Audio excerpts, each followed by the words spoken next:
வணக்கம். கலைஞர் மகளிர் உரிமை தொகை குறித்து ஒரு முக்கியமான அப்டேட் தான் இப்போ நம்ம பார்க்க போகிறோம். என்னன்னா, கலைஞர் மகளிர் உரிமை தொகை பெறாதவர்களுக்கு மட்டும் பார்த்தீங்கன்னா ஒரு முக்கியமான ஒரு வாய்ப்பு ஏற்படுத்தி கொடுக்குறாங்க நம்ம தமிழ்நாடு கவர்மெண்ட்.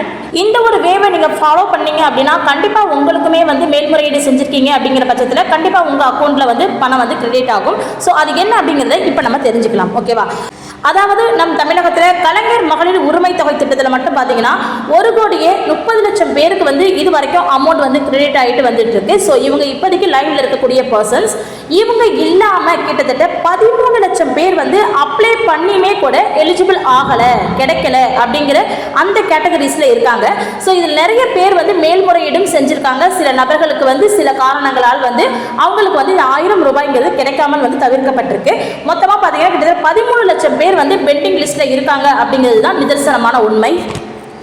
இந்த சூழ்நிலையில் இதே மாதிரி ரிஜெக்ட் ஆகியும் சரி, ஆல்ரெடி அப்ளை பண்ணி என்ன ரீசன்னு தெரியாமலும் சரி, நிறைய பேர் என்னன்னு தெரியாமலே இருக்காங்க இல்லையா, அவங்களுக்கு உதவிடக்கூடிய வகையில் என்ன பண்ணியிருக்காங்கன்னா கவர்மெண்ட் இந்த எலெக்ஷனை மெயினில் வச்சுட்டு ஒரு வே உருவாக்கி கொடுத்துருக்காங்க. என்னன்னா, ஏன் எதனால் எனக்கு இந்த 1000 ரூபாய் வரலை அப்படிங்கிற கொஸ்டினை நீங்கள் கேட்கறதுக்கான ஒரு வே அவங்க ஏற்படுத்தி கொடுத்துருக்காங்க. அது மட்டும் இல்லை, இந்த இடத்து மூலயமா நீங்கள் என்ன பண்ணிக்கலாம்னா ரீசப்மிட் கூட பண்ணிக்கலாம். அதாவது உங்க அப்ளிகேஷனை மறுபடியும் நீங்க உள்ள ரீசப்மிட் கொடுத்துக்கலாம். ஓகேவா? என்னன்னா, நீங்க ஃபர்ஸ்ட் என்ன பண்ணலாம்னு பாத்தீங்கன்னா, நான் ஒரு நம்பர் சொல்றேன், நான் இங்க டிஸ்கிரிப்ஷன்லயும் கொடுக்குறேன், பிளஸ் இங்க விண்டோலையும் ஷோ பண்றேன். என்னன்னா 04425619208 இந்த டோல் ஃப்ரீ நம்பருக்கு நீங்க கால் பண்ணி எனக்கு ஏன் 1000 ரூபாய் கலைஞர் மகளிர் உரிமை தொகை வரல, என்ன ரீசன் அப்படிங்கறத நீங்க கண்டிப்பா அவங்க கிட்ட கேட்டு நீங்க தெரிஞ்சுக்க முடியும். ஸோ என்ன ரீசன்னால உங்களுக்கு தடைப்பட்ட போயிருக்கு, நிறைய காரணங்கள் அவங்க சொல்லியிருந்தாங்க இல்லையா. ஐடி ஃபைல் சொல்லியிருந்தாங்க, நிலம் அதிகமாக வச்சிருக்கிறவங்களுக்கு சொல்லியிருந்தாங்க, அதாவது வருமான கோட்டுக்கு மேல் அமௌண்ட் இருக்கிறவங்க சொல்லியிருந்தாங்க. ஸோ அது மாதிரி இருக்கக்கூடிய கேட்டகரிஸில் எந்த காரணத்தினால உங்களுக்கு அமௌண்ட் வராமல் போயிருக்கு அப்படிங்கிறத நீங்கள் இந்த நம்பருக்கு கால் பண்ணி கண்டிப்பாக கேட்டுக்கொள்ள முடியும். இதுக்கு முன்னாடி நீங்கள் என்ன பண்ணணும்னா, உங்களுடைய ஆதார் கார்டு எந்த பேங்க் அக்கௌண்ட்டில் லிங்க் ஆகிருக்கு அப்படிங்கிறத கண்டிப்பாக நீங்கள் பார்த்தே ஆகணும். நான் ஏன் இந்த ஒரு விஷயத்தை இப்படி சொல்கிறேன்னு பார்த்தீங்கன்னா, இதே சேம் இந்த டோல் ஃப்ரீ நம்பருக்கு கால் பண்ணி கேட்ட ஒரு பர்சனுக்கு பெனிஃபிட்ஸ்க்கு என்ன சொல்லியிருக்காங்கன்னா, உங்களுக்கு ஆல்ரெடி அமௌண்ட் வந்துட்டு இருக்கு அப்படின்னு அவங்க சொல்ல போக, இவங்க எந்தெந்த பேங்க் கிட்டத்தட்ட ஒருத்தவங்க ஒரு பேங்க் அக்கௌண்ட் தான் வச்சு மெயின்டைன் பண்ணுறாங்க அப்படின்னு நம்ம சொல்ல முடியாது.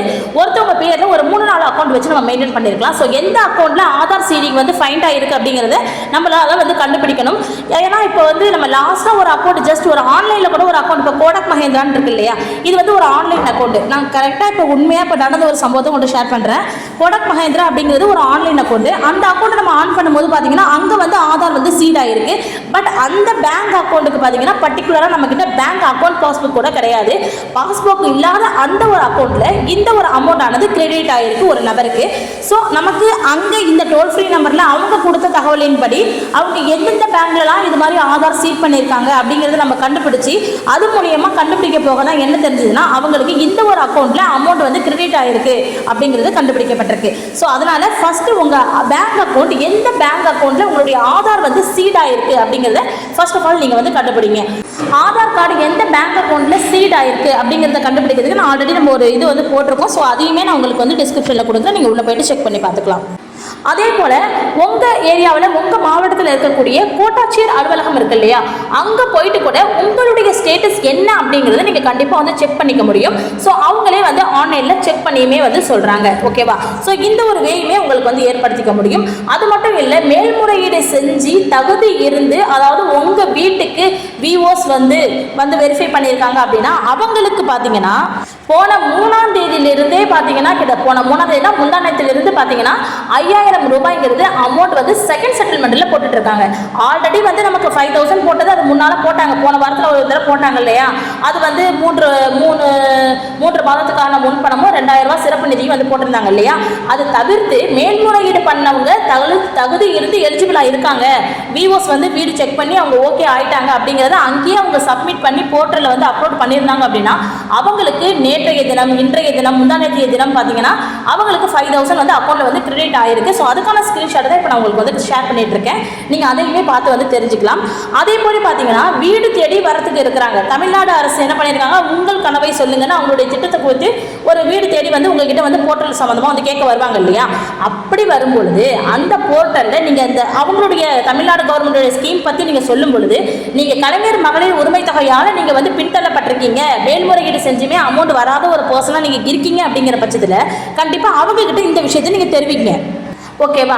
உங்கள் கனவை தேடி உங்கள் கனவை சொல்லுங்க அப்படின்னு சொல்லி வரக்கூடிய உங்கள் வீடு தேடி வரக்கூடிய அந்த கவர்மெண்ட் எம்ப்ளாயி கிட்ட நீங்கள் என்ன பண்ணுறீங்க அப்படின்னா, நீங்கள் ஏற்படுத்தக்கூடிய அந்த போர்ட்டலில் எனக்கு கலைஞர் மகளிர் உரிமை தொகை வரவில்லை, எனக்கு தகுதி இருந்தும் கிடைக்கல அப்படிங்கிற விஷயத்த நீங்கள் சொன்னீங்கன்னா அவங்க போர்ட்டலில் உடனே அப்ளை பண்ணி அங்கேயே என்ன பண்ணுவாங்கன்னா சப்மிட் பண்ணிவிட்டு அதுக்கான ஒரு அடையாள அட்டையுமே வந்து உங்ககிட்ட கையில் வந்து கொடுப்பாங்க. அதாவது நீங்கள் இந்த போர்ட்டலில் அப்ளை பண்ணி சப்மிட் கொடுத்துருக்கீங்கிறதுக்கான ஒரு அடையாள அட்டையும் உங்களுக்கு வந்து கொடுப்பாங்க.